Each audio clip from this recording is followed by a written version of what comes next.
talk about a subject that I'm very passionate about, which is dyslexia. The reason that I'm qualified to talk about it is, well, it's a long story and I won't bore you with the details, but basically I have dyslexia in the family, and through my work journey I came across the condition of dyslexia, and it was really a bit of a light bulb moment. And what I do with dyslexia is I run something called the Children's IDL Centre, where I do a lot of one-to-one work with children and adults and see great results. And then out of that work, I developed a brand of books, but it's not a sales pitch, so I shouldn't be telling you that, should I? So, but anyway, I've been on various courses and I've got lots of experience of actually working with children and adults, and I feel I really get inside their heads and really understand what the condition is all about, and I do make a difference. And I'm delighted that 4N gives me the opportunity to actually go around and give talks and to help raise awareness of a subject that's close to my heart, because sometimes if people haven't been touched by dyslexia, they haven't a clue what it's about, as I didn't when I was in that place. So my talk today is called Dyslexia, Disability, Difficulty, Disease or Difference. And if you have problems reading it or spelling it, you might be dyslexic. Anyway, I like my presentation to be very interactive, because I think we learn better that way, and it's also a dyslexia-friendly way of doing it. Just standing and talking at people for 20 minutes doesn't really work for many people, probably most of us, however interesting, fascinating the speaker might be. So I'm going to get you to do a lot of the work today, which I think is great. So on your tables, you should have piled these bits of paper.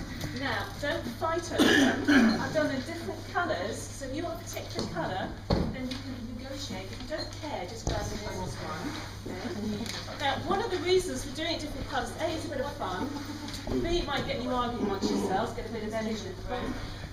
But C, it's also about being dyslexia friendly, because I was talking at coffee time before breakfast, somebody said, oh, is it about colours on paper? And that can be one of the things that can really help somebody. But anyway, there's two sides to it, and does anybody need a pen, or anybody got a few spares?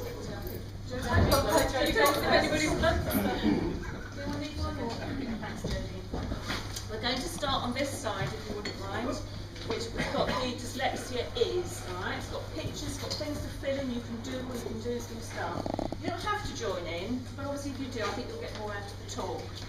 So, on the back, I know it's a bit choppy and changing, that's the title of my talk. I just want to pose that question to you now, before we start properly. So, when somebody says the word dyslexia to you, would you say it's a disability, a difficulty, disease or difference? I just want you to think about it, not necessarily shout out any answers unless people want to do it. Lots of D words, lots of negativity around this, okay? And I hope by the end of it you'll see that actually dyslexia is something that's positive, something to be celebrated. So I want you to think what your first impression is about the word dyslexia, what you would say it is.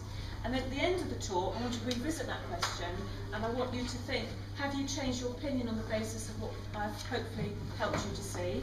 And if not, that's fine, you know, and if I have, hopefully I've helped you to see a bit more potential. So, having thought about that, if you could go back to the bubbly bit here, dyslexia is, could you just jot down inside that speech bubble, when somebody says dyslexia to you, what comes to mind, okay? If nothing comes to mind, you can leave it blank.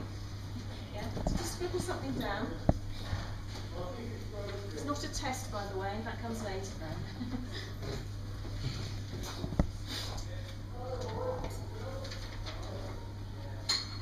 Anybody want to volunteer an answer? Miss Spelling. Okay, spelling. Cannot make sense of letters, words or sentences. Okay, this table? And it's additional to that, isn't it? Because it's things like left and right as well. Can be, yeah. Seeing where it's at, well, what's that? Yeah. It's got the understanding of the actual. Give ideas on down on paper, yes. Yes, more creative in other things. definitely. Brilliant. Dyslexia is a vast topic, and obviously there's some understanding of it in the room already. I do several talks on this, and really 10-15 minutes I can't do justice to the whole subject. There's one test on the internet which I think lists 72 different possible symptoms of dyslexia, so it's quite a lot. It actually comes from the Greek, so there's a bit Greek lesson now, and you notice I've colour coded it. This is all very sort of deliberate. Dys means difficulty with, and lexia means words. So the traditional definition of dyslexia is difficulty with words, but already has come out from people is there's a lot more than that. And it isn't all about difficulties, that's the other thing, which I hope by the end of the talk you'll realise. Okay? It is about left and right, it's about left brain thinking, it's about sequencing, it's about all sorts of things. Okay? So that's good. So obviously I've got a little bit of an understanding in the room already. Now what I'd like you to do is actually experience what it's like to be dyslexic. Well, sort of. Firstly, quickly read through to yourself these 2 lines. Okay? Done it? Yeah. Right. Easy? Difficult? Not sure? Easy? Well, everyone find it easy, that's fine. Was it as easy as normally reading something? No. No. Okay. Some people really struggle with this. Some people find it easy and go reading forwards. No. But what I'm just trying to do in a very limited way is say to you, okay, you're trying to do a task that's normally automatic to you, but suddenly it's not automatic. So someone with dyslexia who struggles with reading, they may not, but say that's an aspect of it. You give them something to read, you give them a work, an email, a report for work, say read this, give me an answer, whatever, and they're struggling to decode. They're not doing it automatically, whereas you would. Okay, that's going to cause a problem. Now, obviously, I've got a very bright bunch here in Banbury, very clever people. It's not an issue, but it might be. But imagine if it is an issue, and think about all the situations in work and life, where you're going back, where you have to process information quickly, you can't do it. Does that make you thick? Not necessarily. We're just talking about a particular way of processing information. Yeah? Okay, well you've all passed that one, so that's good. Now, writing. Now, I don't think it's going to be so easy. Could you pick up the pen in the hand, your non-dominant hand? So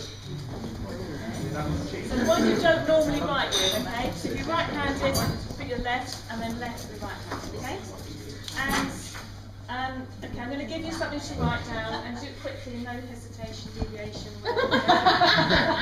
So dyslexia is a unique blend of talents and difficulties. Have you finished yet? Oh. I'm not repeating it. I hope you're spelling it right and writing straight lines. No pressure. And I'm not telling you again. Okay. You don't need to get to the end. How was that for you, as they say? Frustrating. Yeah. Frustrating. Good. I get your response. Right. Anything else? I think so. Mine's really good. Well, I find mine's better one next time. Yeah. How did it make you feel? Just keep it together. I was about 5 years old. Yeah, a bit slow, a bit 5 years old. Make you a bit angry, get a bit bit pressured. Not very nice, was it? Yeah? Quite nice really, but so think about what you normally. Can we sort of keep it together, please? Yeah. When you're normally writing down, presumably you don't think too much about it, you just write it down. But some I'm asking to do something that's not automatic. Reading and writing should be automatic, shouldn't they? I think how much we use them, but they're not for some people. So if you're dyslexic and writing is an issue for you, forming the letters, doing them quickly, putting them back to front, get them in the wrong sequence, in the pressure of the moment, you just can't do it that quickly. Yeah? That's going to be a major stress. So in a work situation, you've got a work colleague who somehow can stand up, do a fantastic presentation, but get them to write something down under pressure, they can't do it. They're like 2 different people, aren't they? And that's often the case with dyslexia, is that actually there's this difference. So they're really good at one thing, and they're really sort of low at another thing. Okay? And the definition I gave you, which probably got lost in transmission, okay, which is another thing that happens. You give them something to write because they're so focused on the process of doing it, they can't remember. I mean, probably half you don't remember what I've asked you to write. Would that be fair? Okay. So what I said was, dyslexia is a unique blend of talents and difficulties. And I really like that definition. And it tends to be around the area of words, but also left and right, brainless and all the rest of it. We're all a unique blend of talents and difficulties, but there's so much negativity around dyslexia, and I've actually seen a lot more positivity around it. One of the talks I do is the gift of dyslexia. Without doubt, there's a lot of parting. I get parents phone me up, and I've got one parent at the moment whose child comes to me. She said, "You're my last resort. I don't know where else to go." And the schools are supposed to be helping. Yeah? and there's this despair around it, but it doesn't have to be, as I can't remember your name, but before said, it's about creativity. It's fantastic skills. Anyway, I don't know much longer I've got, but about 5 minutes. Yeah. So, just quickly on the back, who is affected? Do we think 1%, 10%, 30% or 50% of the population? 30. The conservative statistic, like I said, is 10%, but I think most people who work with people who have dyslexia or similar issues would say it's around 20%. I think most of us probably have a dyslexic tendency or two. The fact you can't get your left or right, you get lost coming to places like this, doesn't make you dyslexic necessarily. More for male or female? More female. Different studies again. Some people say more male, but then that could be the male thing in words. But yeah, I won't go there. Children or adults? Yeah, you don't tend to outgrow it, but there are ways that you can obviously compensate. Some people obviously have methods of it, they can, you know, cure it to some degree. Above or below average intelligence? Not necessarily, but often. But again, if you've got the person sitting there who's struggling to write down their ideas, they could present as being a bit stupid or a bit slow, a bit lazy, a bit naughty at school. Okay? Born with it or develop it? Yeah. I mean, I think as you get older, you feel more dyslexic, your working memory goes and so on. Okay. There's a lot more that I could do with this. The VAK, I'm afraid I'm going to have to leave for another time, so I'll be back another time. I can do a talk on that. But thank you.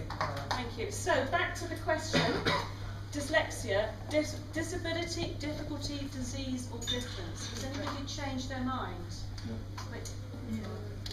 What do people think? Just a quick, perhaps one per table. I thought it was difficulty, but I've got the Difference, difference. great. On this table. Sorry? Difference. Yeah. Go on. Difference. Excellent. Yeah. Right answer. Okay, thank you very much for your time.